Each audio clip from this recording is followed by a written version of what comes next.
नमस्कार, तुम्ही बघत आहात आरोग्य दूत न्यूज. आरोग्य दूत न्यूज मध्ये आपलं सर्वांचं स्वागत आहे. आता आपण आलेलो आहोत 1 नंबर वार्ड क्रमांक मध्ये.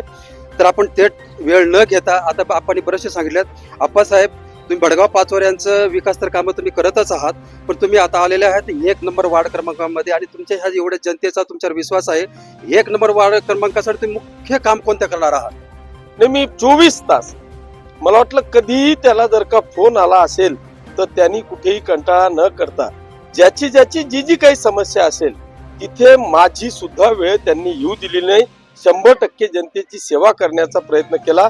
आणि मग अशा सेवकाला जर का न्याय द्यायचा नाही तर मग काय नेत्याला न्याय द्यायचा? की जो फक्त पैसा आहे, त्याची नाव आहे, मागच्या आई वडिलांचा इतिहास आहे, एवढं फक्त बघून त्यांना उमेदवारी न देता खऱ्या अर्थाने जनतेची सेवा करणाऱ्या कार्यकर्त्यालाच मी या ठिकाणी उमेदवारी दिलेली आहे. त्याच्यामुळे 100% विजय हा या सगळ्या दोघही सेवकांचा या ठिकाणी मला पक्का दिसतो.